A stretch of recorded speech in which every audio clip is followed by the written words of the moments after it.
Hello everyone. I'm so happy to meet you once again for this time. It is a good opportunity for us to keep sharing the word of God. So I will pray before we begin. So dear Heavenly Father, thank you for this time. It's a wonderful time and a precious time for us to listen to the word of God. So we are people who cannot sustain ourselves. But when we hold ourselves on the word of God, we can stand firmly.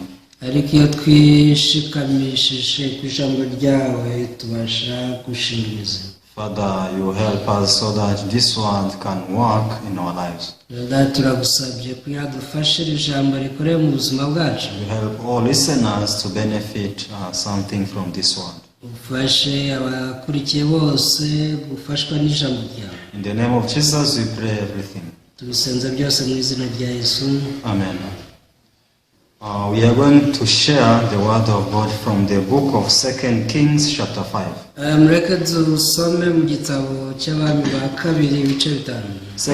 Kings chapter 5 from verse 1.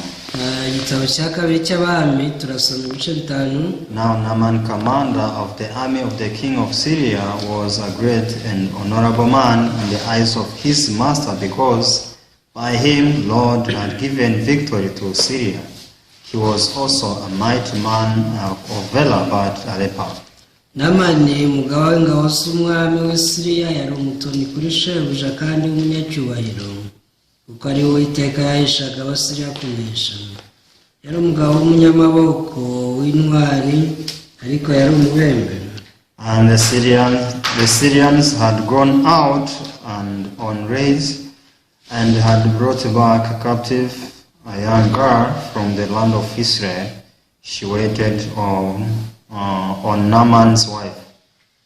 Icyo gihe abasiriya bajyaga gutabara bakarema imitwe y'abanyazi. Bukeye bajya mu gihugu cya Israeli, banyagayo umukobwa muto amujamuka Naamani.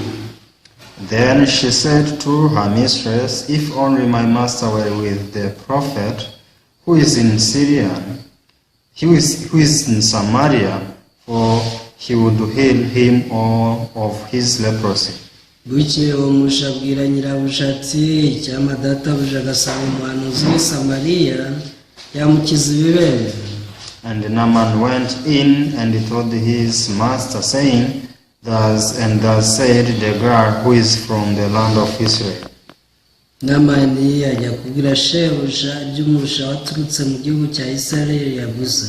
Then the king of Syria said, "Go now, and I will send a letter to the king of Israel." So he departed and took him with 10 talents of silver, 6,000 shekels of gold, and 10 changes of clothing. Nuko umwami w'i Syria abyumvise abwira Naamani ati, "Haguruka ugende, nanjye ndandikira umwami w'Abisirayeli urwandiko." Naamani aherako aragenda, ajyana italanto z'ifeza 10 n'ibice by'izahabu 600 n'imyambaro yo gukuranwa 10. Then he brought the letter to the king of Israel, which said, "Now be advised, when this letter comes to you, that I have sent Naaman, my servant, to you, that you may heal him of his leprosy." Nuko ashyira umwami w'Abisirayeli urwandiko rwari rwanditsemo ngo, "Nuko rero urwandiko nirukugeraho, mwohereje umugaragu wanjye Naamani ngo umukize ibibembe."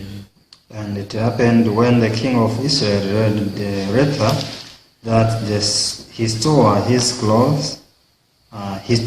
clothes, and said, "Am I God to kill and make alive, that this man send and man to me to heal him of his leprosy? Therefore, please consider and see how he seeks a quarrel with me." Umwami w'Abisirayeli yamaze gusoma urwandiko, ashimura imyenda ye, aravuga ati, "Ariko umugabo kunyoherereza umuntu ngo muvure ibibembe, ni jye Imana yica kandi ikabeshaho, nuko nimubitekereze ndabinginze mumenye ko ari ukunyendereza. So it was when Elisha, the man of God, heard that the king of Israel had torn his clothes, that he sent to the king, saying, Why have you torn your clothes? Please let him come to me, and he shall know that there is a prophet in Israel. nuko Elisa umuntu w'Imana yumvise ko umwami w'Abisirayeli yashishimuye imyenda ye, amutuma ati, niki gitumye ushishimura imyenda yawe? Mureka nsange aramenya ko muri Isirayeli harimo umuhanuzi. Yes, we have read up to verse 8. Dusomye kugeza ku murongo wa 8. So it's a long story, but I want to share with you until verse 8. Ni inkuru ndende ariko ndashaka kubaganirira kugeza ku murongo wa 8 gusa. In this world, there is no one who does not need to be saved. Muri iyi si nta muntu udashaka agakiza. Because this world became corrupt. Iyi si ni isi yangiritse. Those which were corrupt, they are not mountains or sea, they are human beings. Abangiritse ntabwo ari inyanja, si ibiti, ahubwo ni abantu. So that is the reason why, in the eyes of God, in this world, everyone needs the salvation from the Lord. Niyo mpamvu muri iyi si umuntu wese aba akeneye agakiza kava ku Mana. So that's why to God salvation is something great. Niyo mpamvu ku Mana agakiza ari ikintu gihambaye. It's something anyone cannot invent. Ni ikintu umuntu atabasha kwigana. It is something not anyone can work for. Si ikintu nawe umuntu yakorera. So in this world, there are people who can make money, more money compared to others. Mu isi hari abantu bakora amafaranga menshi kurusha abandi ugereranyije n'abandi bakorera. Because there are people who are really skillful for the issue of business. Hariho abantu baba bafite ubuhanga kubwo gukora ubugenzuzi. So when they use these skills, they can gain a lot of money. Iyo bakoresheje ubuhanga bwabo bakorera amafaranga menshi. Then some they can celebrate each year because of where they have reached. Buri mwaka rero usanga abantu bagira ibirori biziza ibyo bagezeho. So that is the reason why for making money some may be better than others. Iki nicyo gituma mu gukorera amafaranga abantu bamwe barusha abandi. So even in our working places we can see many different positions. Ewe no mu kazi usanga bari imyanya itandukanye. So someone can go in a certain position because of certain skills. Usanga rero umuntu ahabwa umwanya bitewe n'ubuhanga afite. So those who are lower in terms of skills, they are given the lower position. Abafite ubuhanga butari bwinshi buciriritse nabo bahabwa imyanya iciriritse. But those who are more skillful than others, they are in the higher position. Ariko abafite ubuhanga bw'ikirenga bashyirwa mu myanya y'ikirenga. So but when you come to the issue of salvation, ariko iyo tuje mu by'agakiza, there is no one who is better than other. ntawe uruta undi. All of us, we are equal before God. Twese imbere y'Imana tuba turinganiye. Because salvation, we say, it is not something someone can get by working very hard. Agakiza tuvuga si ikintu umuntu yabona ko yakoze cyane. But it's something all of us will receive for free from God. Ahubwo ni ikintu twakira twese tukacyakira ku buntu kiva ku Mana. So only thing we need is to be humble before the word of God. Rero icyo tuba dukeneye ni uguca bugufi imbere y'Imana. Those who are higher, whose hearts are very high, abantu bafite imitima iri hejuru, those people, it's very difficult for them. It's very impossible. It's impossible for them to receive this salvation from God. ni ibintu bibagora ndetse ntibibashobokera kuba bakwakira agakiza kava ku Mana. But those whose hearts are low, they are those who can receive this salvation which is given for free. Ariko abafite imitima iciye bugufi abo bakira agakiza Imana itangira ubuntu. So that is the reason why when we read the Bible, we can see that people who can receive salvation, they are those who are poor in their hearts. Iyi niyo mpamvu iyo dusomye tubona ko bakira agakiza ari babandi bakene mu mitima. When we read the book of Matthew chapter 5, we can see the word Jesus spoke when he was on the mountain. Muri Matayo ibice 5 tubona ijambo Yesu yavugiye ubwo yari ku musozi wa Elayono. Because he was preaching the multitude of people. Yari amabwiriza isinzi ry'abantu. And he started to tell them who are blessed before God. Yatangiye kubaganirira ababwira abantu b'abanyamahirwe ku Mana.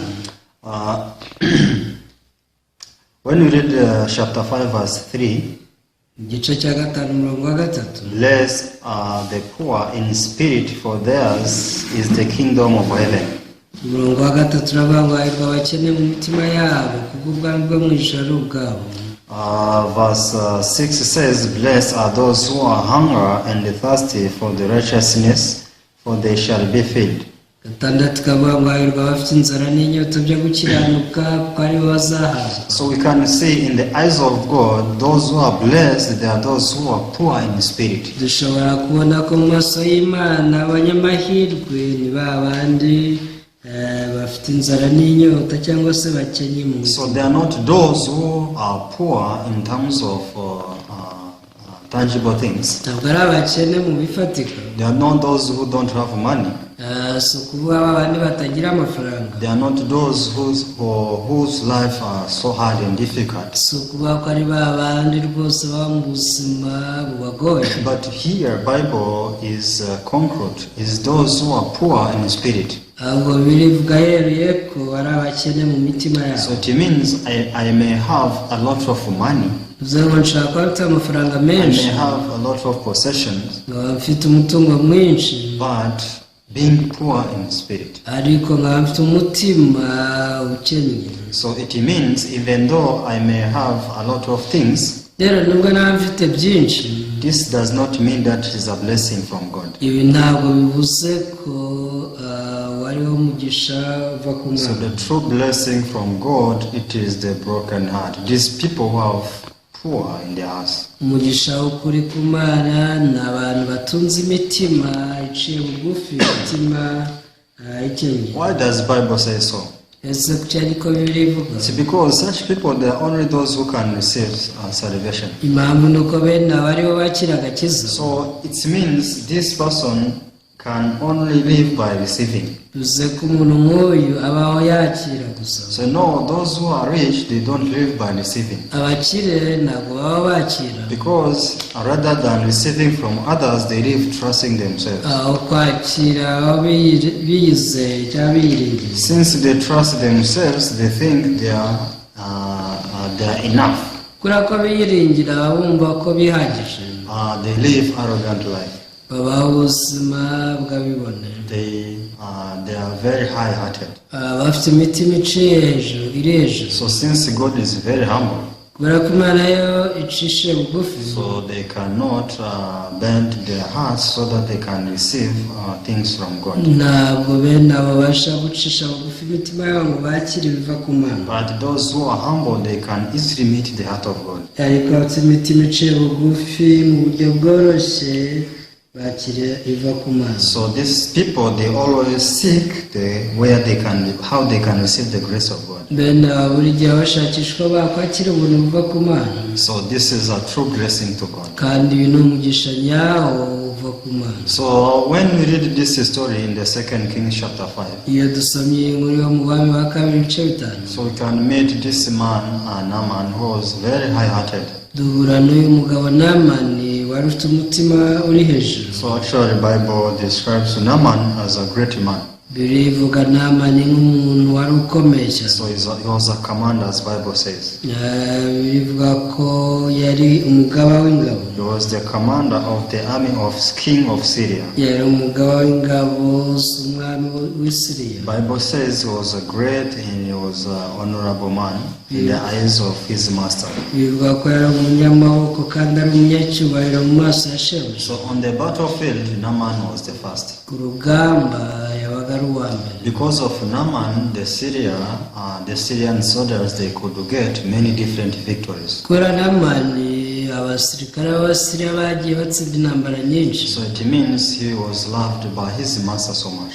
bivuze ngo yari umutoni kuri shebuja cyane. But the last word Bible speaks about Naaman, he was a leper. ariko ijambo risoza birivuga kuri Naamani ni uko yari umubembe. He could make the Syrian army to get victories. nibyo yaheshaga Abasiriya kunesha. He could be humble and respect to his master. yewe imbere ya shebuja yari umuntu wubashywe w'umunyacyubahiro. But the problem Inwardly, Naaman was a leper. ariko ikibazo imbere Naaman yari umubembe. So what people could see is how Naaman was great outwardly. Ibyo abantu babasha kubona no gukomera kwa Naaman bigaragara inyuma. How he was a man of valor. Uburyo yari umuntu unesha urugamba. How he was mighty in the eyes of everyone. Uburyo yari akomeye mu maso y'abantu bose. So according to what people could see to Naaman, they could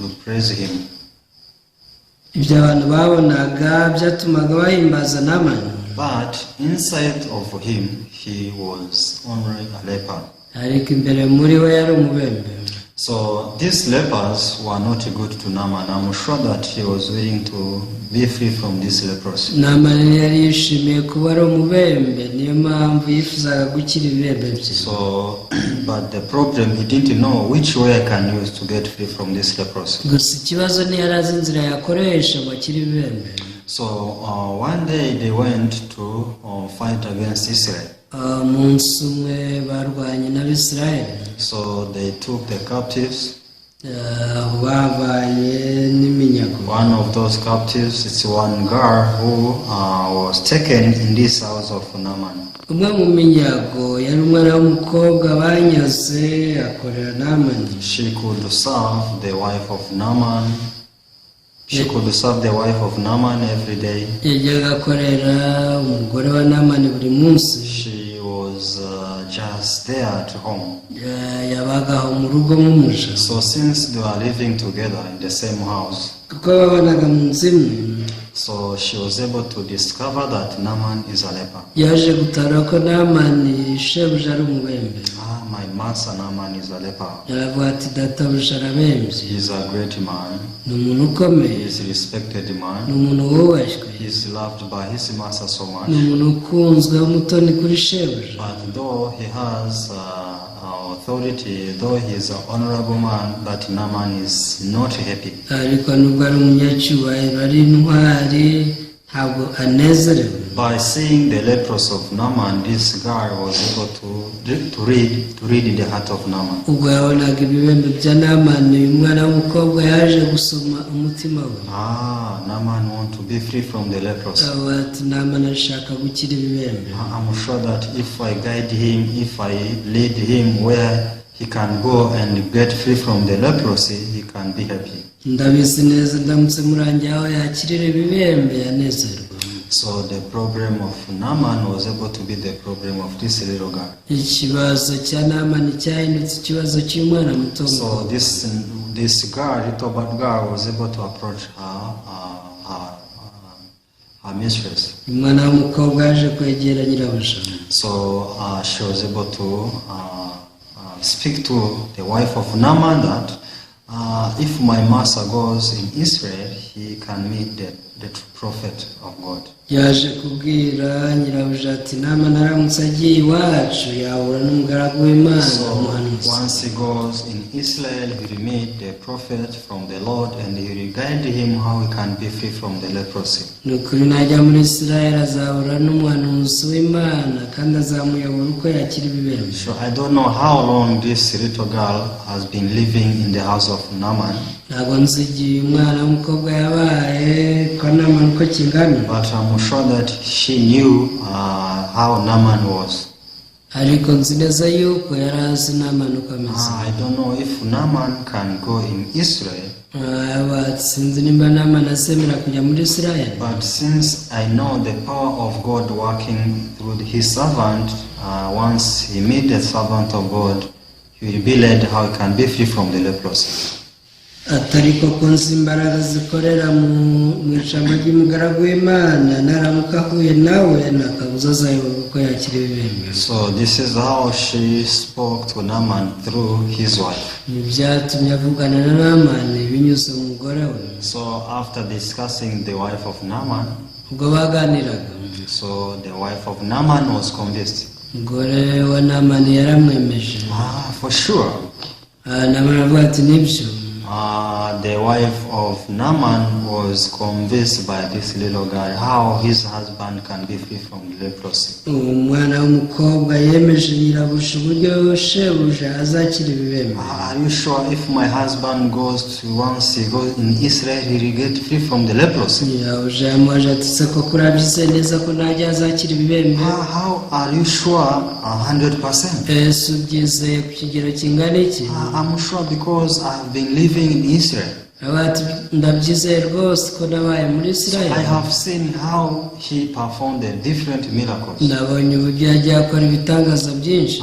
I was able to see that the power he uses is not his own power, but it's a power from God. niboneye ko imbaraga akoresha atari izo ari iz'Imana. I'm sure that if the same power reached Naaman, my master, he will get free from leprosy. ni ukuri rwose izi mbaraga nizigera kuri Naamani databusha nawe azakira ibibembe. Please, you urge him so that he can make a step and go. ndakwinginze umwinginge kugira ngo abashe kujyayo. I'm sure that he will be saved. ndabizi neza yuko azakira. I'm sure that he will know God of Israel. azamenya Imana y'Abisirayeli. So this is how the wife of Naaman was convinced. uku niko umugore wa Naamani yaje kwemera. So when Naaman reached at home, Naamani ageze mu rugo, he was able to discuss with his wife. umugore we yarabimuganirije. Do you know something?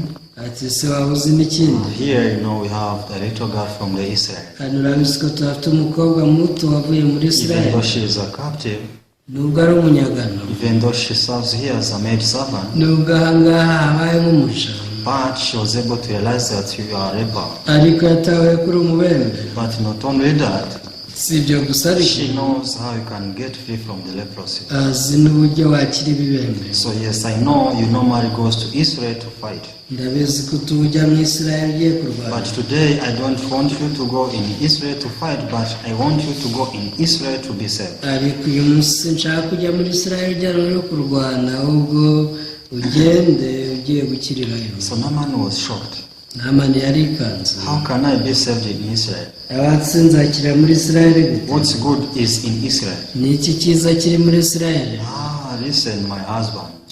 bati umugabo wanjye ntega amatwi. So this little girl, she told me how in Israel there is the prophet of the Lord. umwana w'umukobwa muto yambwiye uburyo muri Isirayeli ari umuhanuzi w'Imana. She testified to me how she saw the servant of God healing many different people. yambwiye uburyo yiboneye umugaragu w'Imana yakiza abantu benshi. She knows the power of God working through the servant of God, Elisha. azi neza imbaraga z'Imana zikora mu muhanuzi Elisa. So depending of how, according to how I discussed and I listened from her, she is sure 100%. nkurikije ibyo twaganiriye yarabyizeye neza 100%. Please, you see, you are honorable man, you are mighty, you are great valor. rwose uri umunyacyubahiro, uri n'intwari. But inside of you, you are not comfortable, you are not bold.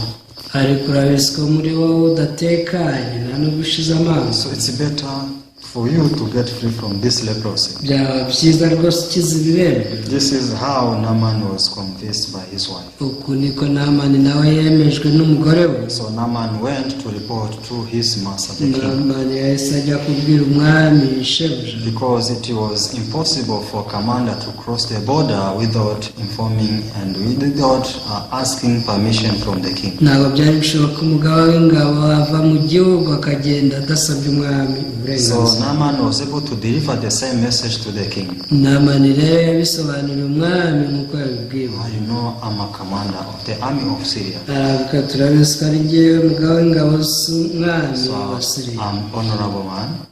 ni umunyacyubahiro, I'm mighty and a great valor. yewe ndi n'intwari ku rugamba, But you know, I'm a leper. ariko urabizi ko ndi umubembe. But there is one girl in my house who is a captive from Israel. gusa hari umwana w'umukobwa twanyaze w'iwanjye. Yesterday when I reached home, I was able to discuss with my wife how this little girl knows exactly how in Israel there is the prophet with the power of God. ejo ubwo nageraga nibwo namenye uburyo uyu mwana muto azi uburyo ari umugaragu w'Imana wangiza ibibembe. By just meeting this servant of God, Elisha, I will get free from the leprosy. rwose nimura n'uyu mugaragu w'Imana Elisa nzakira ibibembe. So this is how also the king was convinced. umwami nawe yaje kubyemera. So God was working through their hearts so that Naaman can receive salvation. Imana yakomeje gukora mu mitima yabo bose kugira ngo Naaman akizwe. So the message which came from this little girl, the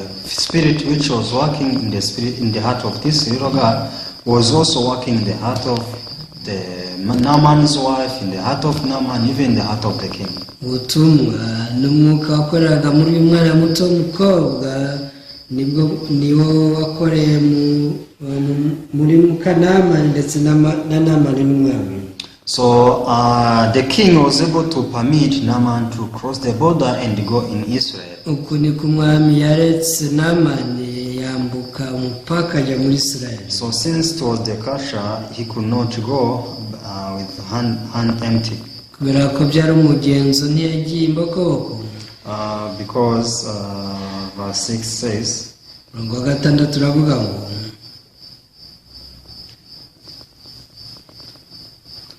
verse 5, then the king of Syria said, go now, and I will send a letter to the king of Israel. So he departed and took with him 10 talents of silver, 6,000 shekels of gold, and 10 changes of clothing. Murongo wa 5 uravuga ngo nuko umwami w'Isiriya abyumvise abwira Naaman ati haguruka ugende nanjye ndandikira umwami w'Abisirayeli urwandiko.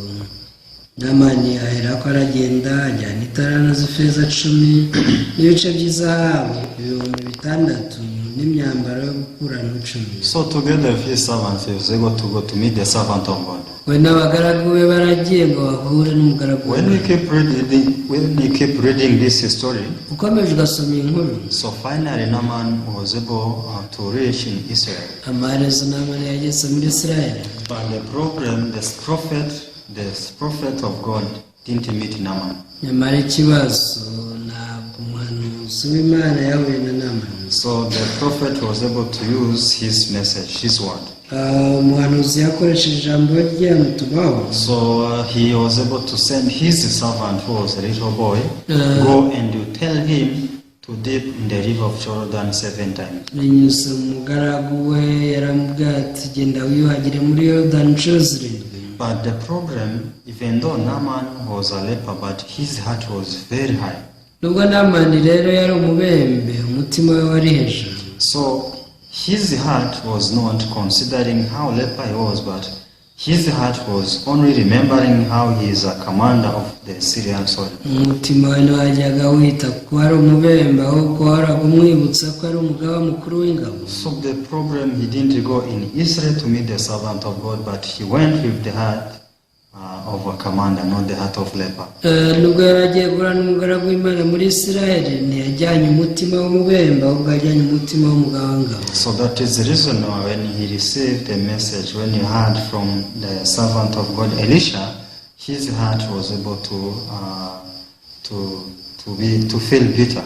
Niyo mpamvu yumvaga ubutumwa bw'umugaragu w'Imana Elisha, umutima we warashaririwe cyane. Because he could not understand how he can dip in the river of Jordan as commander. Niyumvishaga impamvu yakwinika umubiri we muri Yorodani nk'umugaba w'ingabo. He was not remembering that he is a leper. Niyibukaga ko ari umubembe. He's a leper who is going to dip his body in the river of Jordan, but he's a commander who is going to dip his body. Niyumvaga ko ari umubembe ugiye kwinika umubiri we muri Yorodani, ahubwo yumvaga ko ari umugaba mukuru w'ingabo. So this is the reason why I was charged by the message of Elisha. Ibi nibyo byatumye ahatana n'ubutumwa Elisha yaramwohereje. So since his heart was still high, kubera ko umutima we wari ukiri he hejuru, was able to fight with this word of Elisha. yatangiye kurwana n'iri jambo rya Elisha. So he wanted to go back in Syria. Yashatse kwisubira muri Syria. This is despised. Ati rwose ko nuko nsuzuma. How can he despise commander? Ni gute yasuzugura umugaba mukuru w'ingabo? You tell him that I'm the commander of Syrian army. Ati mumubwire ko ngiyewe ndi umugaba mukuru w'ingabo za Syria. But do you think it was so in the eyes of Elisha? Asa mu maso ya Elisha mutekereza ko ariko byari bimeze? Do you think it was so in the eyes of God? Cyangwa se mu maso y'Imana? Not at all. He was not commander. ntabwo yari umugaba He was mukuru not w'ingabo. mighty. Yari He was not n'umunyacyubahiro. a great valor. Yari rwose n'intwari. He was not an honorable man. nta nubwo yari umunyacyubahiro, he was a leper. ahubwo icyo ari cyo yari umubembe. It means God wanted to stand before the servant of God with this heart. Imana yashaka guhagarara imbere y'umugaragu w'Imana afite umutima mubi. A leper who only need the grace of God of Israel. avuga ati ngenda umubembe rwose ukeneye ubuntu bw'Imana ya Isirayeli. So this is the reason why the servant of God Elisha wanted Naaman to know this. Nicyo cyatumye umugaragu w'Imana Elisha ashaka ko Naaman amenya ibi. So that's why he wanted him to remove all his clothes and put them aside. Ni nacyo cyatumye amusaba kwiyambura imyambaro yose akayishyira hasi. Because he could not dip in the river having his clothes. Kubera ko ntabwo yari kwiyinika mu mazi ya Yorodani yambaye imyenda. You Naaman, you have to know that it's not commander who is going to dip his body, but a leper is going to dip his body. Yavuga ati Naaman ugomba kumenya ko atari umugabo mukuru w'ingabo ugiye mu mazi, ahubwo ni umubembe. So you are nothing, only a leper. Ubu ntacyo uri kiretse kuba uri You umubembe. need to stand before God as a leper, not hagarara commander. imbere y'Imana nk'umubembe, ntuhagarare nk'umugabo It w'ingabo. means you have to humble down yourself before God. Ukwiriye kwicisha bugufi imbere y'Imana. So actually, though Naaman wanted to go back in Syria, Mu by'ukuri nubwo Naaman yashaka kwisubira muri Syria, because was in his heart he wanted Elisha to come out and lay his hands upon his body and pray for him. umutima we wifuza ko Elisa asohoka akamuramburaho ibiganza akamusengera. But Elisha was not concerned about that. Ariko Elisa ibyo ntiyari abyitayeho. His eyes was a leper, not a commander. Mu maso yamubonaga nk'umubembe, ntabwo yamubonaga nk'umugabo w'ingabo. So now the fellowship with his servants was able to begin. Ukuri niko Naaman yatangiye kuganira n'abagaragu be. Master, it is not difficult at all. Barambwira bati databuja rwose ibyo ntibigoye. When we read verse 13, umurongo wa 13, Bible says, and his servants came near and he spoke to him and he said, my father, if the prophet had told you to do something great, would you not have done it? How much more then when he says to you, wash and be clean? abagaragu be baramwegera baramubwira bati data, iyo uwo muhanuzi yagutegetse ikintu gikomeye ntuba wagikoze, nkanzwe kukubwira ngo iyuhagire umanuke. So he went down and dipped 7 times in the Jordan according to the saying of the man of God, and his flesh was restored like the flesh of a little child, and he was clean. Nuko aramanuka yibira muri Yorodani 7 nk'uko umuntu w'Imana yari yamutegetse. Uwo mwanya umubiri uhinduka nk'uw'umwana muto aramanuka. Yes, Naaman was able to humble down his heart as a leper, not commander. Naaman yabashije gucisha bugufi umutima we ahinduka umubembe. Naaman was able to leave the throne of commander and was able to sit on the seat of a leper. Naaman yabashije guhaguruka ku ntebe y'umugabo mukuru w'ingabo yicara ku ntebe y'umubembe. I'm a leper who need the grace of God. Aravuga ati ndi umubembe ukeneye ubuntu bw'Imana. So when he shifted his heart, ubwo yimuraga umutima we, he was able to become a person who can listen from others. yahindutse umuntu ubasha gutega abandi amatwi. In the beginning, he was a person who wanted to command, only give command. Mbere yashakaga gutanga amategeko gusa nk'umugaba mukuru. You Elisha, come out and lay up your hands upon my body and pray for me. Kabateresa sohoka ndamburaho ikiganza unsengere. Let's go back in Syria. Reka twisubire muri Syria. And this man is despising me. He doesn't know who I am. Umuntu ari kudusuzugurana nubwo anzi. So Naaman was able to live or to forsake those kind of things that respect, and he was able to shift his heart as a leper. Ariko ibyo byose Naaman yabasha kubijugunya mu mutima we ahinduka umubembe. So in the heart of Naaman, he was able to become a poor man. Ukundika mu mutima wa Naaman yahindutse umukene.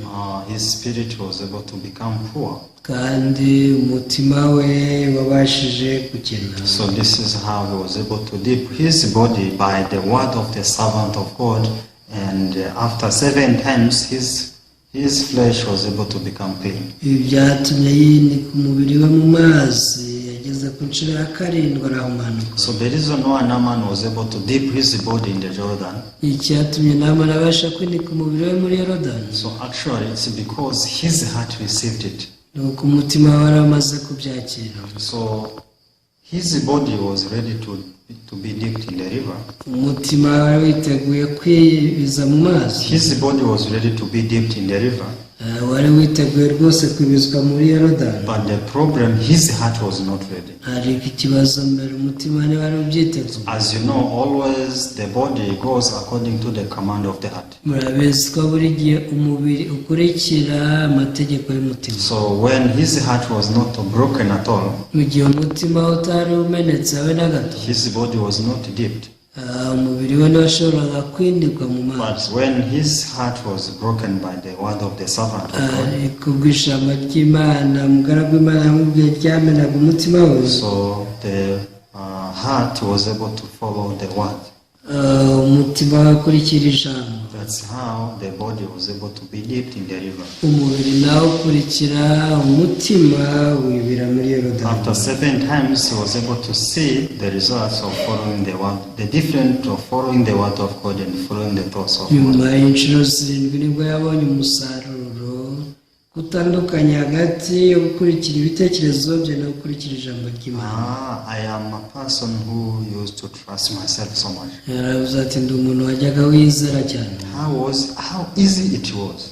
Ese byari byoroshye bingana iki? My heart was stiff-necked. Ariko dore umutima wanjye ntiwagondekaga. My heart was so hard. Umutima wanjye wari umeze nk'ibuye. How stupid I was.